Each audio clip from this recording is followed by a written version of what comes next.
जय श्री राम दोस्तों, आप सभी का स्वागत है ऑप्टिमिस्टिक स्टडीज में। हम एडीईओ के लिए महात्मा गांधी राष्ट्रीय ग्रामीण रोजगार गारंटी योजना, जो कि आपकी ग्रामीण विकास के अंतर्गत आता है, देख रहे थे। तो चलिए हम आज की क्लास को अपनी स्टार्ट करते हैं। आशा है कि आपने प्रीवियस लेक्चर को अटेंड किया है, जिसके अंतर्गत हमने एमजी नरेगा का पार्ट 1 एवं पार्ट 2 कंप्लीट किया है। आई होप आपने देखा है। नहीं देखे हैं तो आप लोग प्लेलिस्ट में जाकर के देख सकते हैं। एडीईओ नाम से प्लेलिस्ट बनी हुई है। चलिए आज की क्लास को स्टार्ट करें। क्लास को स्टार्ट करने से पहले यदि आप चैनल में पहली बार आए हैं तो चैनल को सब्सक्राइब कर लीजिए, साथ में बेल नोटिफिकेशन को ऑन रखिए, जिससे हम जो भी वीडियो डालें तो आप तक पहुंचती रहे। सेशन यदि आपको अच्छा लगे तो लाइक जरूर करिएगा, ज्यादा से ज्यादा लोगों तक शेयर करिएगा, जिससे ज्यादा से ज्यादा लोगों तक ये वीडियो पहुंच सके और वो भी इसका लाभ ले सके। चलिए हम आज की क्लास को अपनी स्टार्ट करें। ये सभी चीजें हमने अपने प्रीवियस लेक्चर में कंप्लीट किया है, तो आप लोगों को वो लेक्चर देखना है जिससे आपका ये वाला पोर्शन कंप्लीट हो सके। तो आज हम देखने जा रहे हैं पारदर्शिता एवं उत्तरदायित्व, जो कि मनरेगा के अंतर्गत बताया गया है। तो भारत सरकार के निर्देशानुसार पारदर्शिता सुनिश्चित करने हेतु राज्य में पृथक से सामाजिक अंकेक्षण इकाई का गठन किया गया है। इसे पारदर्शिता बनी रहे, ट्रांसपेरेंसी बनी रहे, इसीलिए क्या किया जा रहा है, सोशल ऑडिट यूनिट का गठन किया गया है, सामाजिक अंकेक्षण इकाई का गठन किया गया है। एमजी नरेगा के अंतर्गत प्राप्त शिकायतों के निराकरण हेतु छत्तीसगढ़ ग्रामीण रोजगार गारंटी शिकायत निवारण नियम 2012 बनाया गया है। ये हमने अपने लेक्चर नंबर 1 में देखा था और मैंने इसकी चर्चा आपसे की थी कि यदि कोई शिकायत है तो शिकायत का निराकरण करने के लिए क्या नियम लाया गया है, तो छत्तीसगढ़ ग्रामीण रोजगार गारंटी शिकायत निवारण नियम 2012 लाया गया है। योजना के अंतर्गत प्राप्त शिकायतों की त्वरित निराकरण के लिए, यानी कि तुरंत हमारा होना चाहिए निराकरण, ये नहीं कि आज की घटना है 10 साल बाद हो रहा है हमारा निराकरण। तो त्वरित निराकरण हेतु www.mgnarega.cg.gov.in में ऑनलाइन व्यवस्था की गई है। आप ऑनलाइन अपनी कंप्लेंट्स को दर्ज करा सकते हैं इस वेबसाइट में। क्या है उस वेबसाइट का नाम, फिर से देखिए, www.mgnarega.cg.gov.in। ये आपको याद रखना है, हमारे एग्जाम में हमसे पूछा जा सकता है। ठीक है, ये जो है आपको याद रखना है। नेक्स्ट हम आगे बढ़ जाते हैं। राज्य परिषद द्वारा पारदर्शिता के लिए, राज्य परिषद द्वारा पारदर्शिता के लिए एक वेबसाइट है जिसका क्या नाम है, mgnarega.cg.nic.in बनाई गई है। इसमें गुड गवर्नेंस नाम से वेब पेज स्थापित किया गया, जिसमें योजना के अंतर्गत सुशासन की पहलों को देखा जा सकता है। यानी कि गुड गवर्नेंस नाम से एक वेब पेज है। आप इस वेबसाइट में विजिट करेंगे तो www.mgnarega.cg.nic.in। तो ये दोनों चीज को आपको याद रखना है। कहीं आपसे पूछा जा सकता है कि ये किस लिए है, तो हमें इन दोनों का अंतर पता होना चाहिए। पहला वाला क्या है, पहला वाला है हमारा, वर्क नहीं कर रहा कैसे, चलिए कोई बात नहीं।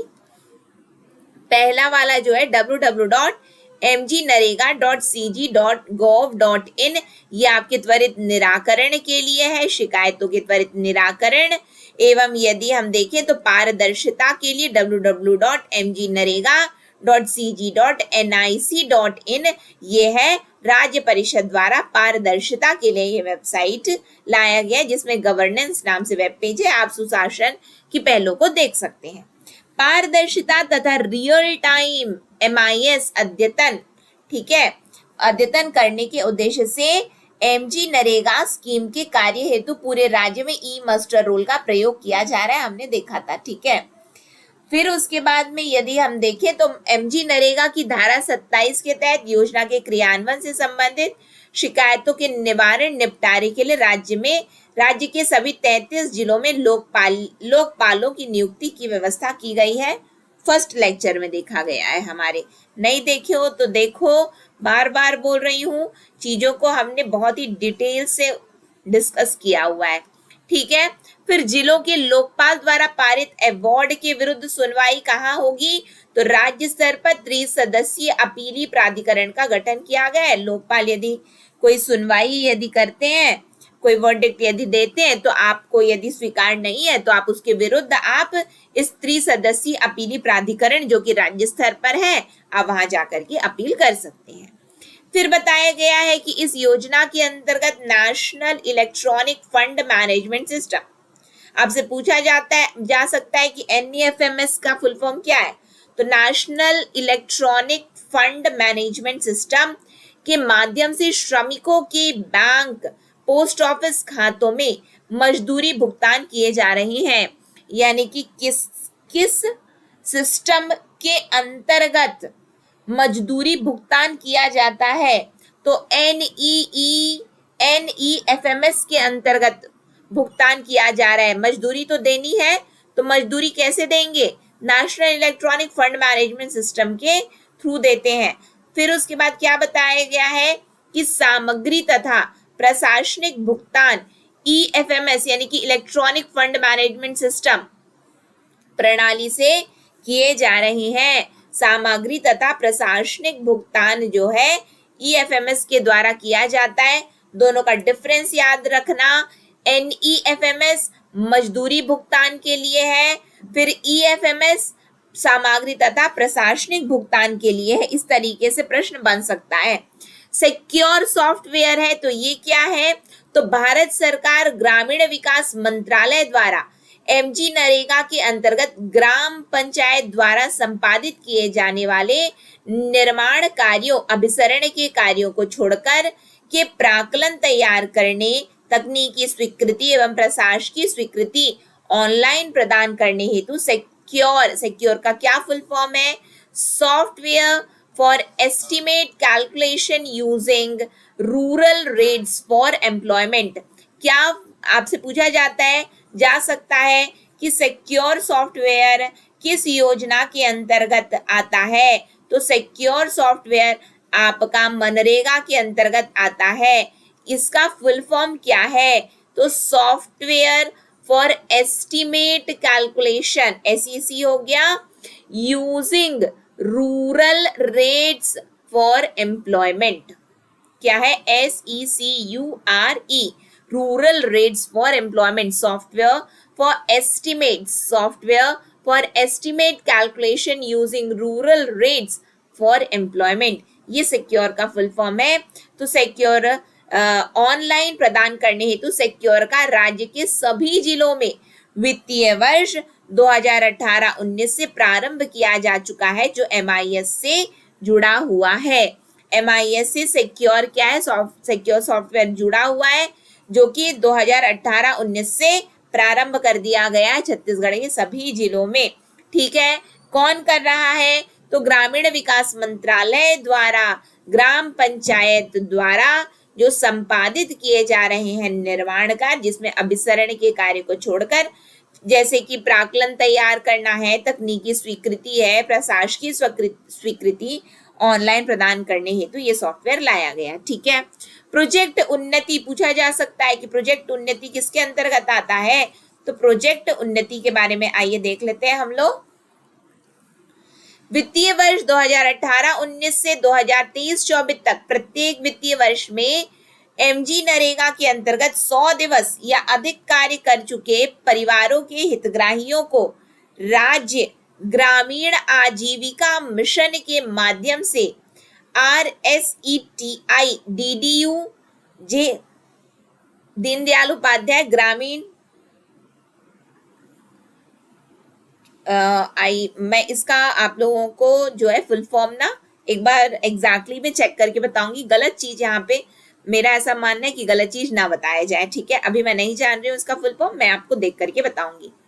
GKY KVK के द्वारा उनकी रुचि के ट्रेड्स का प्रशिक्षण प्रदान करते हुए उन्हें स्वरोजगार के लिए प्रेरित किया जाता है।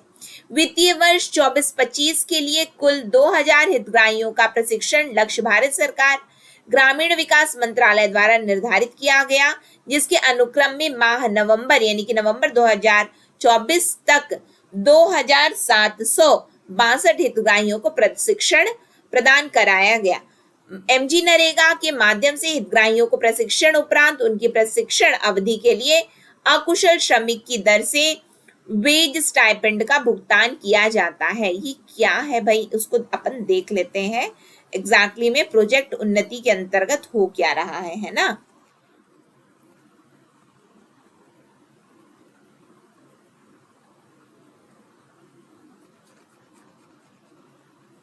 देखो, आपको ये पता है कि ग्रामीण आजीविका मिशन के अंतर्गत क्या होता है, हमें ट्रेनिंग दी जाती है, हमें प्रशिक्षण दिया जाता है।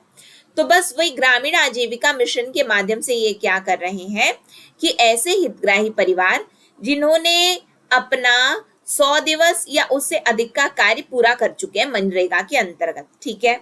कब से हुआ है, 18-19 से लेकर के 23-24 तक की ये बात है।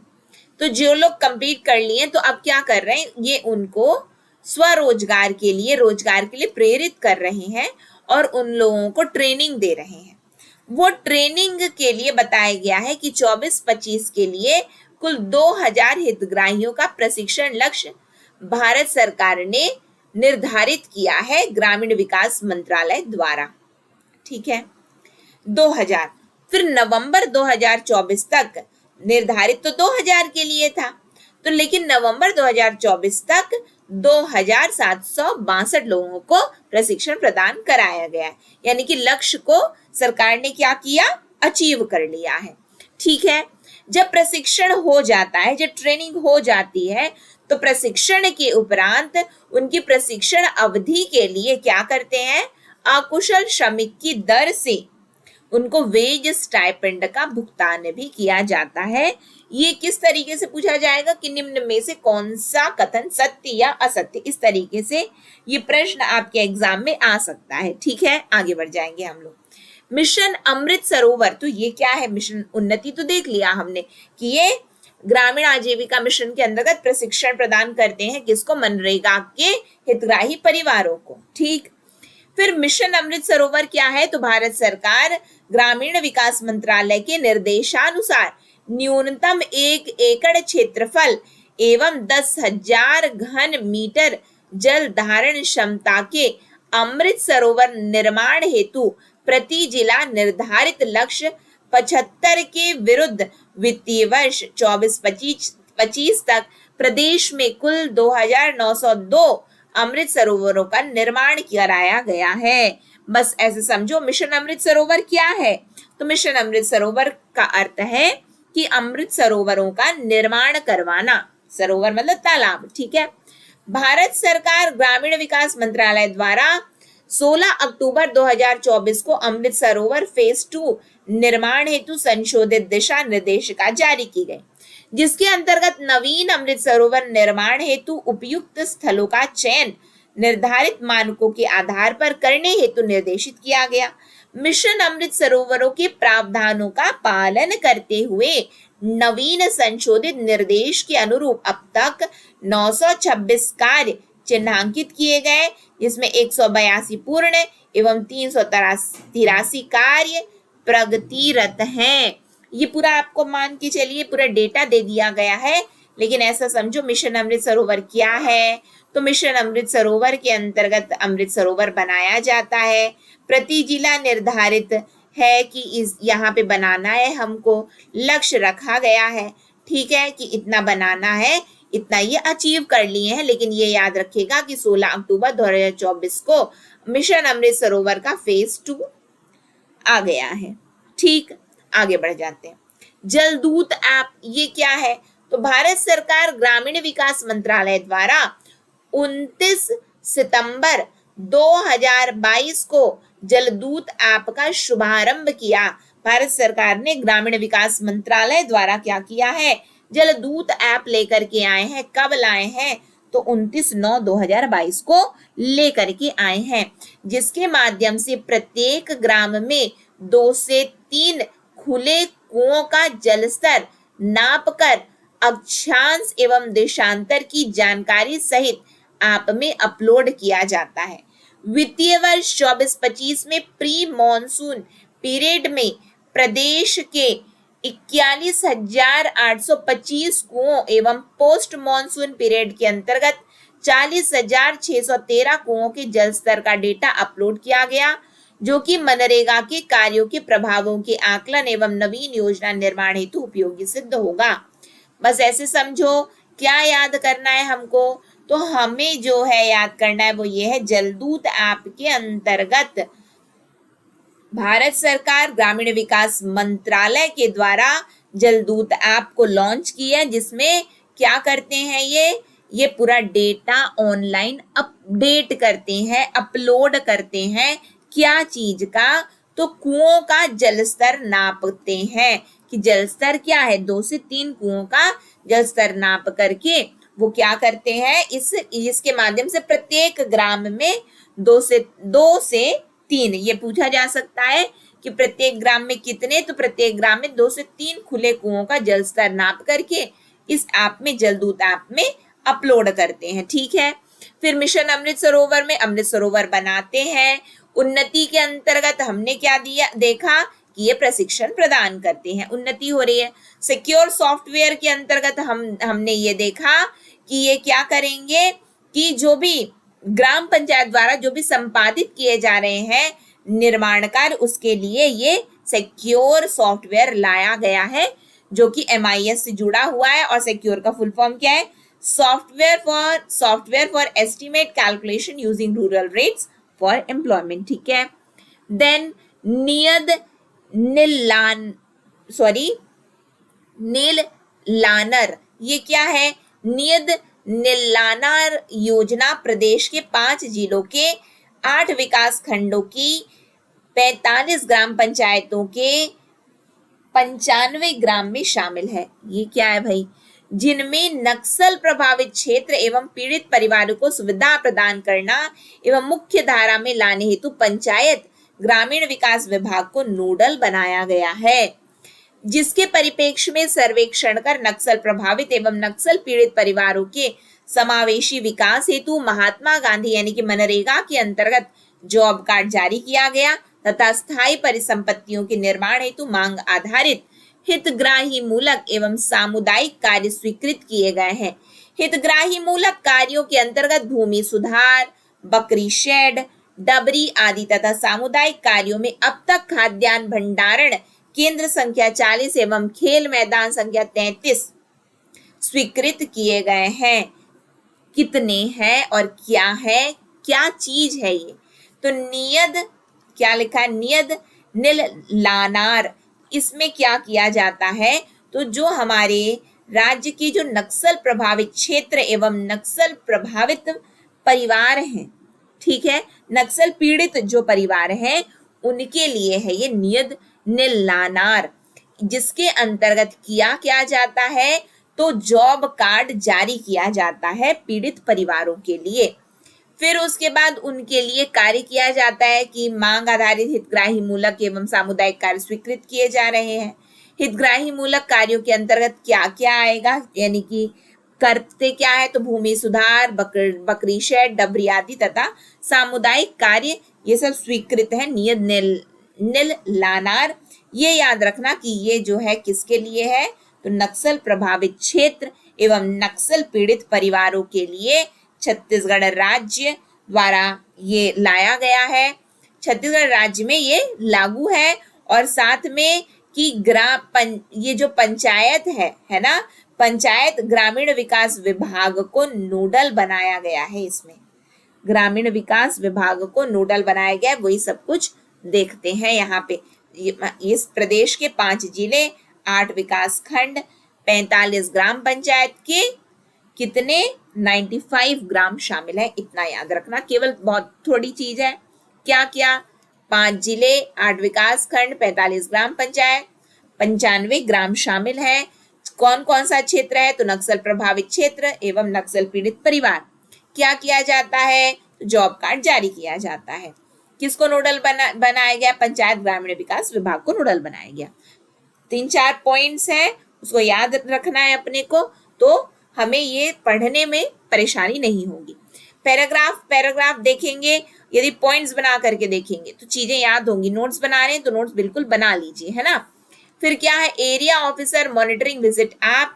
तो भारत सरकार ग्रामीण विकास मंत्रालय मनरेगा द्वारा योजना के क्रियान्वयन में मोबाइल फोन के माध्यम से रियल टाइम इंस्पेक्शन तथा evidence based reporting registered area officers द्वारा किए जाने के लिए area officer monitoring visit app को 21 मई 2021 को प्रारंभ किया गया।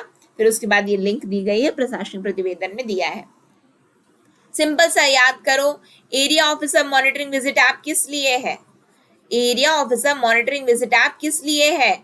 ये रियल टाइम इंस्पेक्शन तथा एविडेंस बेस्ड रिपोर्टिंग के लिए है। किसके लिए है? रियल टाइम इंस्पेक्शन काम हो रहा है या नहीं? हाँ हाँ बिल्कुल हो रहा है। एविडेंस बेस्ड रिपोर्टिंग यानी कि पूरा प्रमाण के साथ रिपोर्ट करना है ना उसके लिए ये मॉनिटरिंग विजिट ऐप को लाया गया है, ठीक है, जो कि किसके द्वारा? ग्रामीण विकास मंत्रालय के द्वारा। ठीक, ये भी याद रखना है अपने को कि किस मंत्रालय के द्वारा? तो ग्रामीण विकास मंत्रालय के द्वारा। फिर क्या है, आधार बेस्ड भुगतान प्रणाली है। तो मनरेगा के अंतर्गत प्रत्यक्ष लाभ अंतरण के अंतर्गत श्रमिकों को सभी भुगतान बैंक डाकघर में श्रमिकों के खातों में भुगतान किए जा रहे थे, किंतु 1 जनवरी 2024 से योजना के अंतर्गत सभी श्रमिकों को केवल आधार आधारित भुगतान प्रणाली के माध्यम से मजदूरी भुगतान किए जा रहे हैं। आधार आधारित भुगतान प्रणाली, पहले क्या किया जाता था कि बैंक डाकघर के श्रमिकों को खाते में भुगतान किए जा रहे थे, लेकिन अब क्या हो गया? आधार आधारित भुगतान प्रणाली।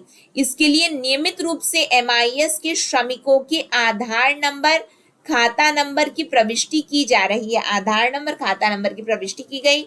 आधार आधारित भुगतान करने के लिए, आधार बेस्ड पेमेंट करने के लिए बैंकों द्वारा आधार सीडिंग और national payment corporation of India map पर इसकी मैपिंग की जाती है, यानी कि पैसे मिले नहीं मिले उसके लिए आधार बेस्ड पेमेंट के द्वारा, यानी कि बैंकों द्वारा आधार सीड करेंगे, आधार सीडिंग होगी और national payment corporation of India के द्वारा मैप पर इसकी मैपिंग की जाती है, यानी कि हो रहा है या नहीं हो रहा है। सिंपल ऐसे समझो, आधार लिंक पेमेंट हो गई है, ये सिंपल ऐसा समझो, आधार बेस्ड भुगतान प्रणाली है। फिर क्या है, national mobile monitoring system NMMS। तो NMMS ऐप के अंतर्गत कार्यस्थल पर ही ऐप के माध्यम से 2 चरणों में उपस्थिति दर्ज की जाती है, ठीक है। प्रत्येक दिवस उपस्थिति लेने से पहले जारी किए हुए मस्टर रोल को डाउनलोड करना आवश्यक है।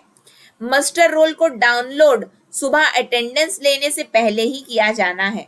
प्रथम चरण के 4 घंटे के पश्चात द्वितीय चरण की उपस्थिति दर्ज कर फोटो अपलोड की जाती है। उपस्थिति लेने के पश्चात उसी दिन 12 बजे से पहले अटेंडेंस अपलोड किया जाना अनिवार्य है। इसकी रिपोर्ट MIS रिपोर्ट नंबर ये दिया गया में प्रदर्शित होती है। रिपोर्ट नंबर 21.7 एंड 21.8 में प्रदर्शित होती है। बस ऐसा समझो, NMMS क्यों है, नेशनल मोबाइल मॉनिटरिंग सिस्टम क्यों है, उपस्थिति अटेंडेंस के लिए होता है, ऐसे करके याद रखना है। फिर और जो जरूरी है वो क्या है कि प्रत्येक दिवस उपस्थिति की जाती है, लेकिन 2 चरणों में उपस्थिति। पहले क्या करना है, मस्टर रोल को डाउनलोड सुबह अटेंडेंस लेने से पहले किया जाना है। फिर प्रथम चरण हो गया तो 4 घंटे के पश्चात द्वितीय चरण की उपस्थिति दर्ज कर फोटो अपलोड किया जाएगा। और 12 बजे से पहले बताया गया, क्या बताया गया, उपस्थिति लेने के पश्चात उसी दिन 12 बजे से पहले अटेंडेंस अपलोड किया जाना अनिवार्य है, ठीक है। फिर क्या बताया गया इसमें, जन मनरेगा मोबाइल एप्लीकेशन। तो महात्मा गांधी राष्ट्रीय ग्रामीण रोजगार गारंटी अधिनियम के कार्यान्वयन के संदर्भ में नागरिकों को जानकारी उपलब्ध कराने के उद्देश्य से जन मनरेगा, नागरिकों को जानकारी उपलब्ध करवाने के उद्देश्य से जन मनरेगा, जो कि सिटीजन सेंट्रिक मोबाइल एप्लीकेशन है, citizen centric mobile application launch किया गया। यह महत्वपूर्ण देश में, यह महत्वपूर्ण मैंने गलती गलती से पढ़ लिया, यह संपूर्ण देश में 19 जून 2017 से प्रारंभ हुआ है। इस एप्लीकेशन को डाउनलोड कर निम्न जानकारी देखी जा सकती है। क्या क्या जानकारी इसमें मिलती है इस एप्लीकेशन में? तो श्रमिकों के अधिकारों की जानकारी, अनुमेय कार्यों की जानकारी, निर्मित परिसंपत्तियों की जानकारी फोटोग्राफ सहित, अपने आसपास के क्षेत्र यानी कि लोकेशन पर मनरेगा योजना के से निर्मित परिसंपत्तियों को खोजा देखा जा सकता है इसमें। फिर मनरेगा के अंतर्गत पंजीकृत श्रमिकों का वर्तमान वित्तीय वर्ष के विवरण, कार्य व भुगतान से संबंधित जानकारी को जॉब कार्ड नंबर के माध्यम से देखा व सर्च किया जाता है। जन मनरेगा मोबाइल एप्लीकेशन के अंतर्गत परिसंपत्तियों को वित्तीय वर्षवार व कार्यवार ढूंढा जा सकता है। जन मनरेगा मोबाइल एप्लीकेशन के अंतर्गत पंजीकृत श्रमिकों का वर्तमान वित्तीय वर्ष का विवरण, कार्य, भुगतान से संबंधित जानकारी को जॉब कार्ड नंबर के माध्यम से देखा व सर्च किया जा सकता है। जन मनरेगा मोबाइल एप्लीकेशन के अंतर्गत अपने लोकेशन के समीप मनरेगा से निर्मित परिसंपत्तियों को देखा जा सकता है। सिंपल ऐसे समझो। जन मनरेगा लाए क्यों? पूछो अपने आप से, पढ़ रहे हो ना अभी। जन मनरेगा लाए क्यों? तो ये हमारे लिए लाए। सिटीजन सेंट्रिक मोबाइल एप्लीकेशन है, यानी कि आप मनरेगा के अंतर्गत क्या हो रहा है, क्या नहीं हो रहा है, आप सब कुछ उसको देख सको, इसीलिए जन मनरेगा लाए हैं। ठीक, जन लिखा है ना, जन मनरेगा, यही बताता है कि ये सिटीजन सेंट्रिक है। कब लागू हुआ ये संपूर्ण देश में? तो आया कब, प्रारंभ कब हुआ है? लागू नहीं, प्रारंभ कब हुआ? तो 19 जून 2017 से ही प्रारंभ हुआ है। आगे बढ़े। फिर उपलब्धियां बताई गई हैं कि रुपए कितने उपलब्ध हैं। तो वित्तीय उपलब्धि कैसी है? तो योजना के अंतर्गत 23-24 वित्तीय वर्ष 23-24 में 4019.58 करोड़ रुपए उपलब्ध थे, जिसकी बारे में आगे पूरी जानकारी आपको दिया गया। वर्ष के लिए किए गए प्रमुख कार्य क्या क्या हैं? निजी डबरी, सामुदायिक तालाब निर्माण, नाडेप टंकी, बर्मी टंकी, कुआं, डगवेल, बकरी शेड, मुर्गी शेड, पशु शेड, सिंचाई नाली निर्माण, चेक डैम, पंचायत भवन निर्माण, ये सभी कार्य ये इसमें किए जाते हैं। ठीक, आगे बढ़ेंगे। ये उपलब्धियां बताई गई हैं कि क्या कैसी उपलब्धि है, देख लीजिए। वित्तीय उपलब्धि क्या है 24-25 की?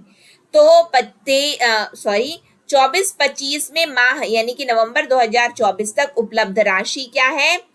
3504.42 करोड़ रुपए में से राशि 2809.06 यानी कि कुल राशि का 80.15 यानी कि 80% मान के चलो, 80% करोड़ रुपए व्यय किए गए हैं। यानी कि ये कुल राशि आई और जिसमें से इतना खर्च किया जा चुका है। भौतिक उपलब्धि में देखें तो माह यानी कि नवंबर तक कुल 855 लाख मानव दिवस रोजगार के अवसर सृजित किए गए। फिर क्या बताया गया कि माह नवंबर 2024 तक पूर्व वर्षों के शेष कार्यों सहित कुल स्वीकृत ये कार्य हैं में से इतने कार्य पूर्ण किए गए थे तथा इतने कार्य प्रगतिरत हैं। योजना के अंतर्गत इस वित्तीय वर्ष नवंबर 2024 तक मांग के आधार पर 21 लाख यानी कि 21.5 पौने आप मान लीजिए, ठीक है, 21.72 लाख परिवारों को रोजगार उपलब्ध कराया गया है। ये डेटा हमें यदि आपको याद हो रहा है तो अच्छी बात है, नहीं हो रहा है तो हम टेबल बना करके याद करेंगे।